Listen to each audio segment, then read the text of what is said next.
Hi folks, and good morning, and welcome to this episode of Michael's Backyard Marina. I got a new coupler. The old $100 boat project is gonna move forward again today a little bit. I've got a new coupler, I've got new wiring, and I got some new tail lights. We're gonna get that on there today because I need to get this boat to the dump today. I'm trying to dodge some weather. We got some rain coming in and out. It's supposed to be miserable all weekend. I'm working in and out between the rain showers outside.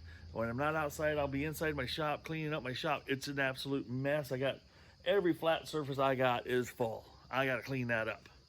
But then maybe tomorrow, I might get energetic and do some smoking. I got my old smoker I made out of an old propane tank. And I'll show you guys maybe tomorrow how I smoke some pork tenderloins. I haven't had that in a while. I haven't actually used a smoker all summer. I think it's time to get it out. I got some old beer in the fridge that's not good enough to drink. It's great for the water pan. I'll show you how I do that. But I think we're gonna get up here on the hill here, right behind me. You see right there, pieces of the boat. Get this coupler on, show you how to do that. Right now, because it currently has a surge brake set up on it, I think I want to maintain the surge brake eventually. So I want to take this one off and preserve it, maybe rebuild the master cylinder, because I do like the idea of having a brakes on the trailer. A little extra braking power never hurt anybody. But right for now, I need to get it safely to the dump and get that boat off that trailer so I can do some more work on the trailer. And so this is going to help me get there. I got this from this is a Hallmaster coupler. It's got it for a 3-inch channel, 3,500 pound capacity, 2-inch ball. That's what I usually have on all my boats. And I've also got LED lighting I'm putting on here so that I can have some good visibility for people behind me to see my brake lights, tail lights, and whatnot. So got to get this trailer legal so I can get on the road. I got about a 15-mile trek to haul it to the dump. We'll dump it off and we'll get back to looking at what I'm going to do on the trailer next. Okay folks, as you can see here, I'm not a huge fan of this type of coupler. It seemed to work okay. It got me home over 100 miles without any problems. Looks like all the things that should move are stuck. This cover came loose. It does have a brake line back here. Let me get you on that. Now I'm gonna need, it's got the master cylinder here, brake line, a little surge. The whole thing's kind of neat the way it's set up. Get you in the picture here. But I don't even know if that'll come off. But I'm gonna crack that line loose right there so I can get the brake line loose. But the whole assembly should just unbolt by taking off these 2 bolts, and I can take this whole assembly off. And then I can get my new coupler on here. And then this safety chain's a little bit janky. I think I'm gonna get me some new hooks on here. We'll go from there. Let's get after it.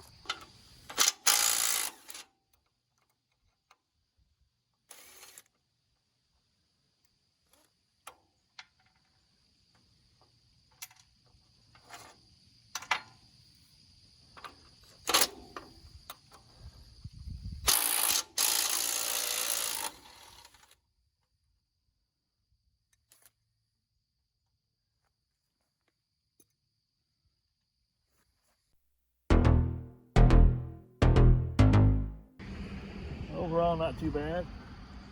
What's the odds that these holes would line up? Huh, pretty darn good.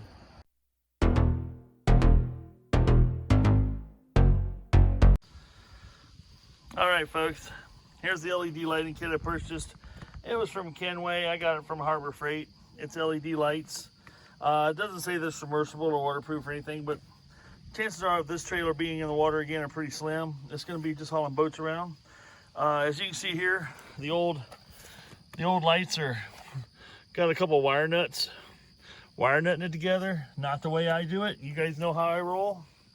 I do everything with solder and heat shrink covering. And I got a whole. It came with about 24 foot of wiring on the harness, 4 flat plug. So we're going to have to pull this back down through all the tubing. I would suggest don't get crazy and yank all your old wiring out and then start running this. Use your old wiring to pull your new wiring through your tunnel, through your tubes. And I think I've decided up here that I am not going to run it through that hole. I really like the idea of it being down through here, but so I'm going to go ahead and pull that hitch back off so I can have easy access. I'm going to rework those chains a little bit. I don't mind them being rusty. It's kind of cool, kind of rustic. So let's get after that. Okay folks, I don't have a lot of wiring to work with here, but I'm going to cut this plug off right here. I can reach right in there and grab that. Back here, I've got to give myself some slack, but I can reach the wire right here, so I'm going to cut this one right here. There we go. I'll do the same on the other side. Now I've got some slack here, so I can pull this off the front of the tongue. Boom.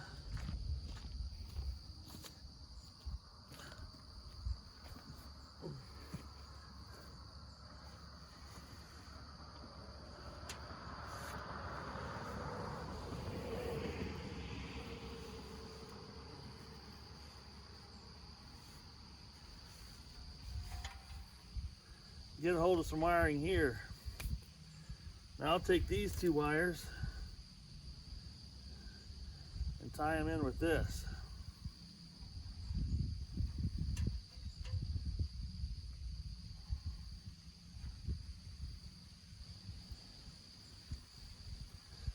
By doing this, it makes it easier to fish this through. Doesn't have to be anything crazy tight. I don't have to pull a lot of pressure on this to pull it. Let's see what we can do here.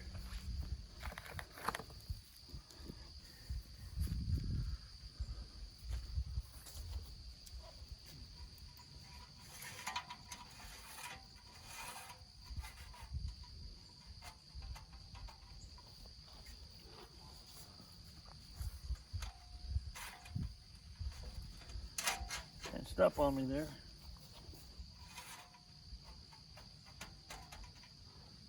Something's hanging it up.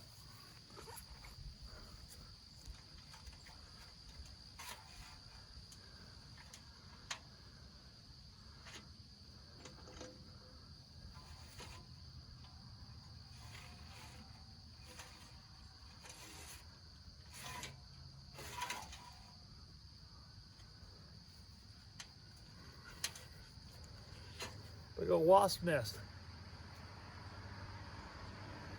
binding me up. All right, let's do it again.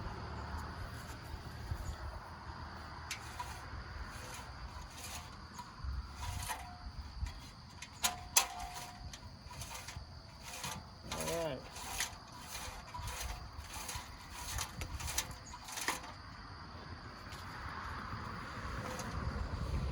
There we go.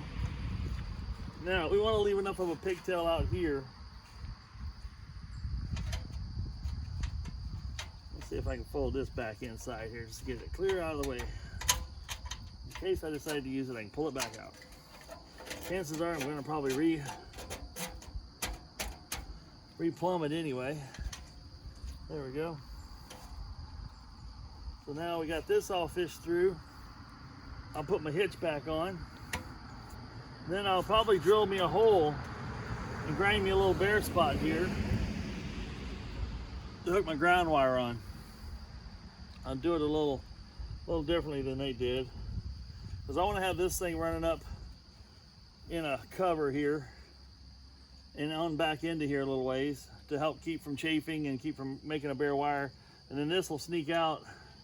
Chances are I can sneak it out right through one of these holes right here. Ta and da, and just put it right there. So that's all clean and neat for me. I'm pretty sure my coupler only took up these two holes, like that. I think that's what we'll do.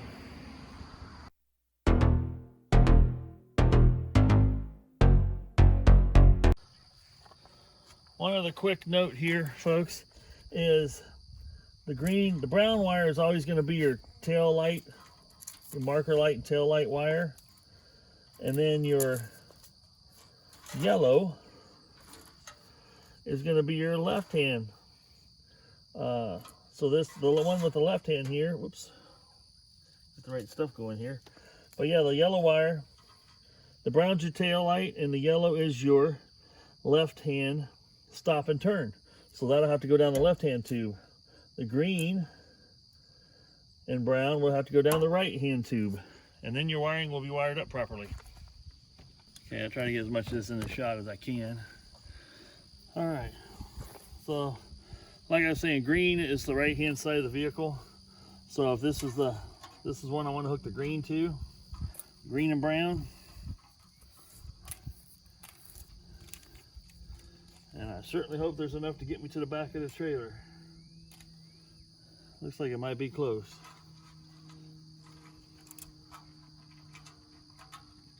And then the brown's gonna go on the left-hand side of the trailer. Let's get that out of our way and throw it over there for now. Just like that. So here's the wire I want to hook to. I'm gonna go ahead and cut this old marker light off. I'm not using it. It's not LED.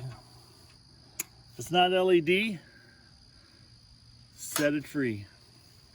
Now folks, I'll tell you straight up, I do not like wire splices. I do not like them at all.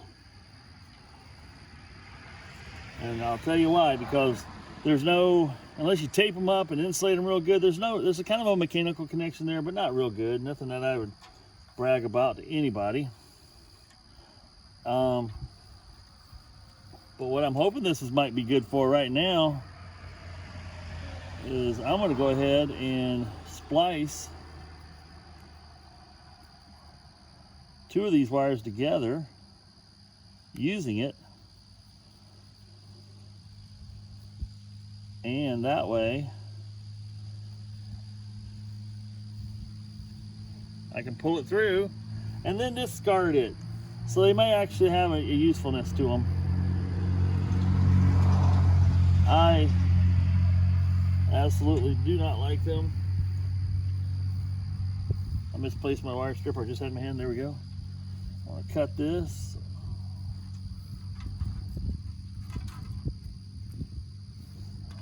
Oh, where is it at here? I want to cut this excess little bit of wire off here just so I can slide it through easier. So I'm going to take this bad boy and I'll cut this off too just to get it out of the way a little bit. But I want to slide that through there like that. And I'm going to slide this other wire that goes all the way to the back of the trailer. I'm pretty sure it does. Yeah, I can see the stuff at the back moving when I pull on that. I'm going to slide this other one through here.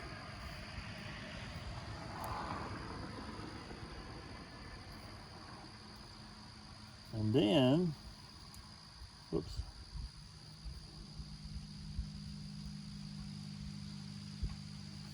I'm going to pinch it together.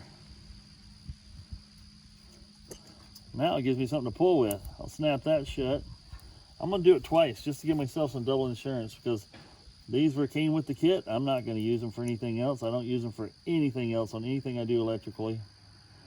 And that's simply because they are a poor way to put a wire together. They're a quick way. In an emergency situation, use them. If you're going to make a lasting connection, don't use them. So now I have something I can pull this wire through with.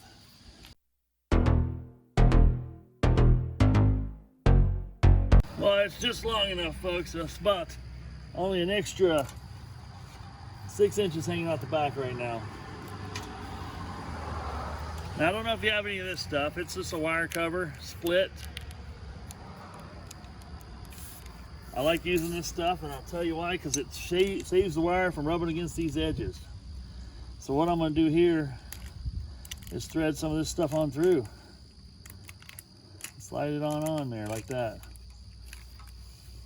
I always keep some of this stuff on hand. It finishes off a wiring job, makes it look like you know what the heck you're doing.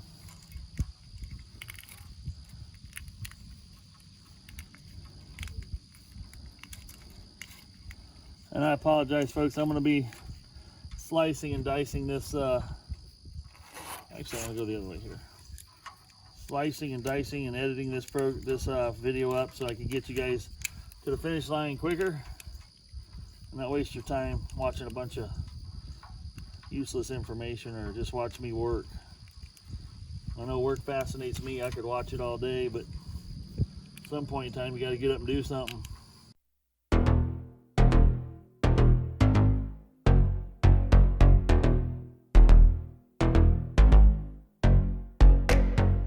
Okay, now I want to drill and tap a hole right in here to be able to hook my ground wire to get a good solid ground on this bad boy. So I'm just putting a quarter 20 bolt in here.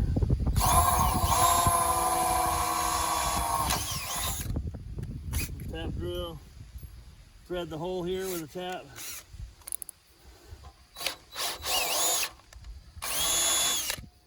Got some threads. Now I got a bolt in here. What I'm going to do, folks, though, just to make sure I got a good ground, I'm going to grind around this hole here. Make sure there's some good bare metal there. I'll put a loop on here. Something to the tune of one of these.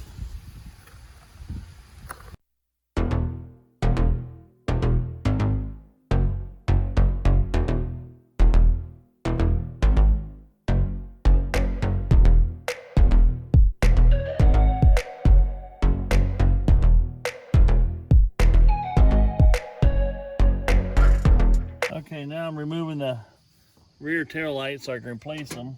I've got one thing you want to take note of when you're replacing your tail lights is which way you put them on, because one of them has a clear bottom, which is supposed to go over your license plate mount. So when it's on, the license plate's hanging down, the light's shining on it. Whether you have it shining up to the license plate or down to the license plate, it's honestly ladies' choice at that point. They do have a ground wire here. They got a yellow and a brown, and they've got a ground wire, brown, and a green. So if you follow the color code they have here, put the green on the green side and the yellow on the yellow side. But I'm trying to get this off, so I'm cutting some of this wiring out of the way. One thing interesting about this trailer is this beam and these rocker beams, there's 4 of those and 2 of these. That's the only thing besides the axle that's actually steel on this trailer.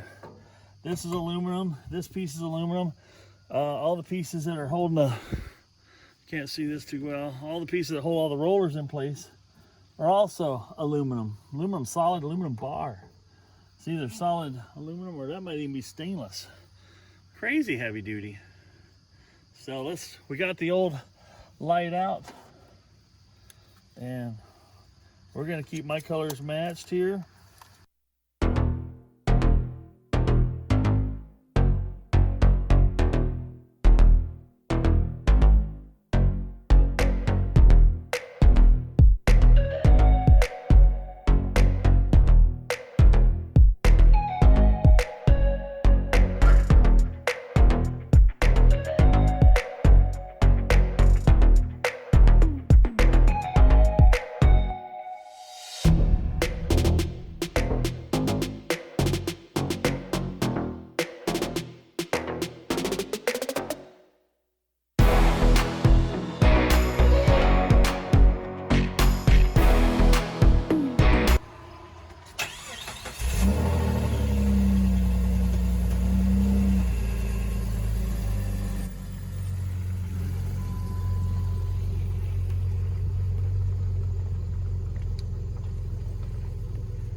All right, folks, all said and done. I got to put a plate on it. Let's test the lights and see if it works.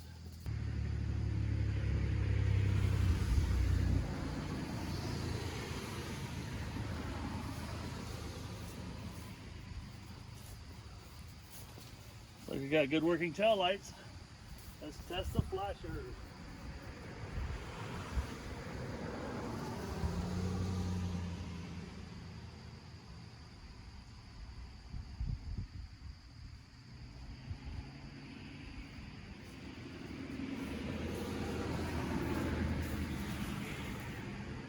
It's like everything works as it should. Put a plate on and we're gone. Okay, folks, we're back here at the Backyard Marina again. Boat is gone off the trailer. Mission complete. So, the cool part about this, I just discovered, this actually has a drop axle. I don't know if you can see that or not, but it's actually a drop axle. It's probably a good, I'd say 2 to 3 inch drop, which lowers everything down. But the trailer's actually pretty heavy duty. It's got a nice little set of 4 leaf springs on there on each side. This thing is interesting. The other interesting part about this trailer is it is not welded anywhere. There is not a single weld on this whole trailer. The axle, of course, is welded. The ends are welded on, but everything is connected together with U-bolts, cross pieces. I mean, these are aluminum here, it looks like. These, from the weight of them, I think these are stainless. Just looking at them. Aluminum might be strong enough. I'd have to, once I weighed them, I'd know. Once I had one off, I'd know if it was aluminum or stainless. Either way, it doesn't corrode. But everything is bolted together. So what I may do to paint this thing is I may unbolt quite a bit of this stuff off here so I can clean it up and paint it and bolt it back on. Even the entire front end. There's a bolt that runs through the front here that ties these together. And then you got this cross piece here that U-bolts all that together, links it together. Interesting design. I'm not hating on it. I'm actually pretty pleased with it. So yeah, we got the boat off at the dump. $28 it costs to get rid of the boat, to dispose of it properly. We got there and back, and safe and sound. So that's going to conclude this episode of the $100 boat trailer adventure, or boat adventure. Now I've got to get all my tires that I borrowed off of my other trailers and stuff back where they belong. I think I'm going to get this thing up on some sawhorses so I can start wire wheeling and painting on it. But I think I got to power wash it today because I got it kind of dirty running down the road with in the dump and the grit and everything that's on the road. So I'm going to wash it off real quick and then I'll wire wheel it later. And we'll get after some paint. I bought me some gray paint, Rust-Oleum paint. We're going to get this thing all painted up. So, well, folks, I sure do appreciate you watching. I appreciate you spending time with me on my channel. We're going to wrap this one up. The next thing I'll do on this trailer is we'll be taking it apart and doing some painting, probably a lot of time lapse on there, but it'll make a transformation. It'll look a little bit better than this sky blue and rust that we got going on here. I'm going to straighten out the fenders that we got over here that I bent up when the tires started coming apart. And then we'll need to repack them wheel bearings. I don't know what kind of shape they're in. They never got hot on the highway, which is a good sign. It'd be the first boat trailer I brought home that I didn't have to replace bearings in, and that'd be the very first one that's ever happened to me. But I think I got me a good trailer to haul some boats on. I'm pretty happy about it. You can see in the background over here, I still got the motor hanging on the engine stand. It's been so rainy and stuff, I just covered it up, hanging up out here. And before I could get it moved around and get it where I want to get it, to disassemble it and see what happened inside that motor. But appreciate you watching. Get out there and do something fun, folks. Don't let fear rule your life. Michael out.